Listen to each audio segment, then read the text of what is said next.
ध्यान दो इधर, एक क्वेश्चन जो है क्लास 12 में हर साल जो होता है पूछा जाता है, यौगिक सूक्ष्मदर्शी या संयुक्त सूक्ष्मदर्शी की आवर्धन क्षमता ज्ञात करो जब अंतिम प्रतिबिंब स्पष्ट दृष्टि की न्यूनतम दूरी पर बनता है या स्पष्ट दृष्टि की न्यूनतम दूरी बनता है या तो अनंत पर बनता है।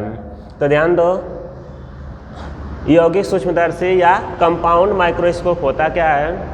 तो यह एक ऐसी डिवाइस होती है जिसकी सहायता से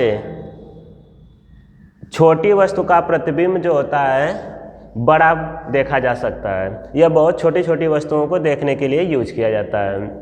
तो इसमें होता क्या है, एक बेलनाकार नली होती है ऐसे करके, जिसमें एक पतली नली होती है और एक चौड़ी नली होती है ऐसे करके। दोनों नलियों को जो होता है दंड चक्र व्यवस्था द्वारा, दंतु दंड चक्र व्यवस्था द्वारा जो होता है आगे पीछे खिसका सकते हैं। इनको एडजस्ट किया जा सकता है आगे पीछे खिसका कर। पतली नली चौड़ी नली में आगे पीछे यहाँ पर स्क्रूप लगा रहता है, स्क्रूप की सहायता से इसको ढीला करके आगे पीछे सरका सकते हैं।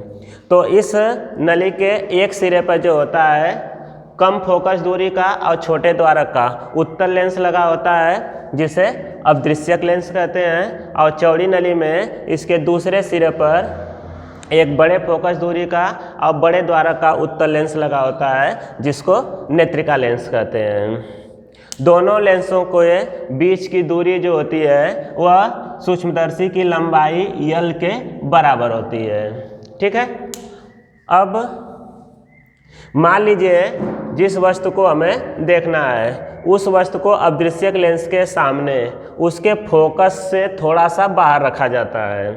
ठीक है, तो मान लीजिए एक वस्तु ए बी है जिसकी लंबाई एच के बराबर है। यह अदृश्यक लेंस से जो है U0 दूरी पर रखी गई है।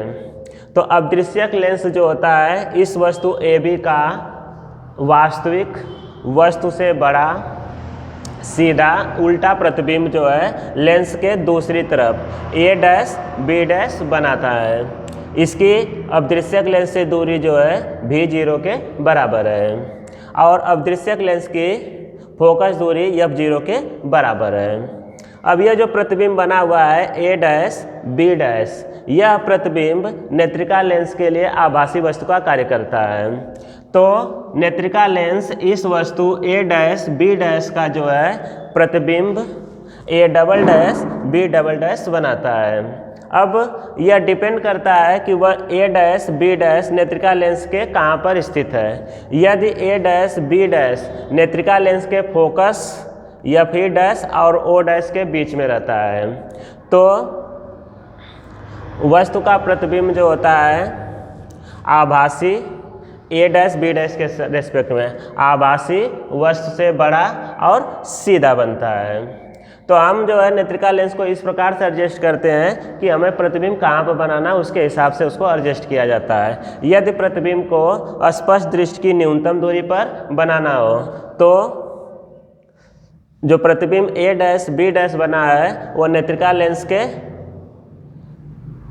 से मान लीजिए UE दूरी पर बनता है। ठीक है, और यदि अंतिम प्रतिबिंब अनंत पर बनाना होता है तो ए डैश बी डैश जो होता है नेत्रिका लेंस के फोकस तल में स्थित होता है तो उसका प्रतिबिंब नेत्रिका लेंस अनंत पर बना देता है। क्लियर हुआ? अब हम लोग जो है इस यौगिक सूक्ष्मदर्शी की आवर्धन क्षमता ज्ञात करते हैं। तो आवर्धन क्षमता ज्ञात करनी होती है तो आवर्धन क्षमता का जो सूत्र होता है उसकी परिभाषा यह होती है कि अंतिम प्रतिबिंब द्वारा आवर्धन क्षमता, अंतिम प्रतिबिंब द्वारा आंख पर बना दर्शन कोण A double dash B double dash, इसके द्वारा आंख पर बना दर्शन कोण बीटा और वस्तु ए डैश बी डैश द्वारा आंख पर बना दर्शन कोण अल्फा दोनों के अनुपात के बराबर होता है जब वस्तु स्पष्ट दृष्टि की न्यूनतम दूरी पर स्थित हो। तो अंतिम प्रतिबिंब A double dash B dash double dash द्वारा आंख पर बना दर्शन कोण जो है बीटा है तो इसको बीटा अपान वस्तु ए डैश बी डैश द्वारा आंख पर बना दर्शन कोण जो है अल्फा है, जब वस्तु को स्पष्ट दृष्टि की न्यूनतम दूरी पर रखा जाता है, ऐसे डी पर। ठीक है, तो यह अल्फा हो गया। ठीक, वस्तु बहुत छोटे होते हैं, इसलिए यह जो अल्फा और बीटा होता है इनका मान बहुत छोटा होता है। तो बहुत छोटे मान होने के कारण इसको जो है ऐसे लिखा जा सकता है, tan बीटा अपान tan अल्फा। ठीक है, अब tan बीटा बराबर, यह देखो इस ट्रायंगल से ओ डैश ए डैश बी डैश से tan बीटा बराबर लिख सकते हैं एच डैश, ठीक, अपान यू ई। अब ध्यान दो, अगर चिन्ह के साथ वैल्यू पुट करेंगे तो यह देखो प्रतिबिंब एक्स एक्सिस के नीचे है तो इसका भी मान माइनस रहेगा, और यह लेफ्ट साइड है तो यू ई का भी मान क्या रहेगा, माइनस रहेगा।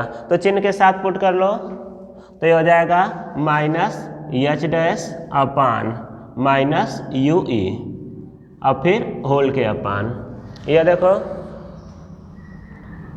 अल्फा, तो यह देखो एच और अपान यह डी। ठीक है, तो यह एक्स एक्सिस के ऊपर है तो यह प्लस रहेगा, और यह लेफ्ट साइड है तो यह माइनस रहेगा। तो इसको लिख सकते हैं एच अपान डी माइनस करके। ठीक, अब ध्यान दो, यह डी चला जाएगा ऊपर, तो आवर्धन क्षमता m बराबर हो गया, यह माइनस में मिलकर प्लस हो जाएगा, तो एच डैश अपान एच और फिर डी अपान यू ई, ऐसे माइनस, यह माइनस यहाँ पर कर लो तो minus H dash upon H और फिर डी अपान यू ई। ठीक, अब ध्यान दो, अब triangle O A dash B dash में और triangle A B O dash में, तो यह त्रिभुज और यह त्रिभुज समरूप त्रिभुज हैं, तो समरूप त्रिभुज की जो भुजाएं होती हैं समान अनुपात में होती हैं। तो एच डैश अपान एच बराबर लिख सकते हैं भी जीरो और अपान यू जीरो। तो आवर्धन क्षमता m बराबर हो गया माइनस भी zero upon u zero D upon you E. Clear हुआ? यह जो एच डैश है इसका मान यू भी जीरो के बराबर हो जाएगा, मतलब H dash upon H is equal to v zero upon u zero. तो यह हो गया आवर्धन क्षमता m बराबर माइनस भी zero upon u zero D upon you ई। यहाँ तक क्लियर हुआ? अब अंतिम प्रतिबिंब जब अनंत पर बनता है, फर्स्ट केस, जब अंतिम प्रतिबिंब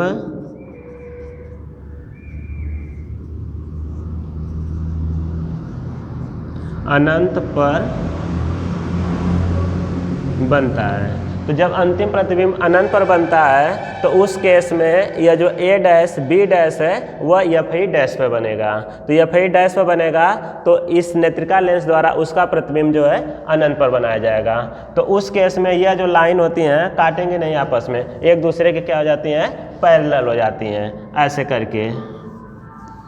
करके दिखा के छोड़ देना, ऐसे डाट डाट डाट करके, ठीक है। और यह वाला तब यहाँ पर हो जाएगा, ठीक है, एफ ई पर, या यहीं पर रहने तो इसको ऐसे एफ ई कर देना यहाँ पे, ठीक है। तो अब इसका प्रतिबिंब जो होता है कहाँ पर जाकर बनेगा, अनंत पर बनता है। क्लियर हुआ? तो यू ई का मान जो होता है किसके बराबर हो जाएगा इस केस में, तब एफ ई के बराबर हो जाएगा। तो आवर्धन क्षमता m बराबर हो जाएगा माइनस भी जीरो अपान यू जीरो और d का मान d upon F E. Clear हुआ? अब सेकेंड केस, अब ध्यान दो एक चीज़ और, जब इस सूत्र का उपयोग करेंगे तो भी जीरो और यू जीरो का जो मान होता है न्यूमेरिकल में सिर्फ न्यूमेरिकल वैल्यू पुट करनी है, चिन्ह के साथ यहाँ पर मान नहीं रखेंगे। क्लियर हुआ? सेकेंड केस, जब अंतिम प्रतिबिंब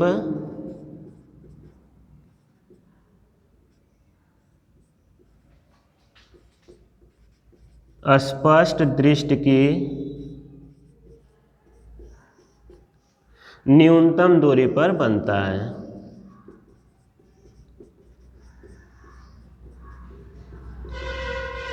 तो लेंस फार्मूला यूज करते हैं और ये देखो lens formula 1/v minus 1/u is equal to 1/f से। तो v का मान जो होता है माइनस d के बराबर हो जाएगा और u का मान तो है ue के बराबर हो जाएगा। तो यहाँ पे लिखेंगे 1/-d क्योंकि यह लेफ्ट साइड है तो -d minus 1/-ue is equal to 1/fe lens नेत्रिका लेंस की फोकस दूरी। तो ये -1 मिलके प्लस हो जाएगा तो -1/d plus 1/ue is equal to 1/fe। अब हमें यहाँ पे देखो क्या चाहिए d/ue चाहिए तो इस पूरे इक्वेशन को d से मल्टीप्लाई कर दो तो ये हो जाएगा -d/d plus d/ue is equal to d/fe। अब यह d से d कैंसिल होगा तो -1 आ जाएगा, यह -1 इधर जाके क्या हो जाएगा +1। तो यह आ गया d/ue is equal to 1 + d/fe। तो इस केस में अब आवर्धन क्षमता m बराबर हो जाएगा -v0/u0 1 + d/fe। तो यह जो है सूक्ष्मदर्शी की आवर्धन क्षमता है जब अंतिम प्रतिबिंब स्पष्ट दृष्टि की न्यूनतम दूरी पर बनता है। तो इस केस में जो सूक्ष्मदर्शी होती है उसकी लंबाई L बराबर हो जाता है, यहाँ से यहाँ तक देखो v0 रहेगा अब प्लस यहाँ से यहाँ तक ue के बराबर रहेगा तो ue के बराबर। यहाँ पर ue का मान जो होता है न्यूमेरिकल वैल्यू रखना है, चिन्ह के साथ नहीं, सिर्फ वैल्यू पुट करनी है, ठीक है। और जब अंतिम प्रतिबिंब अनंत पर बनता है तो उस केस में दूर सूक्ष्मदर्शी की जो लंबाई होती है वह L बराबर होता है v0 + fe। क्लियर हुआ?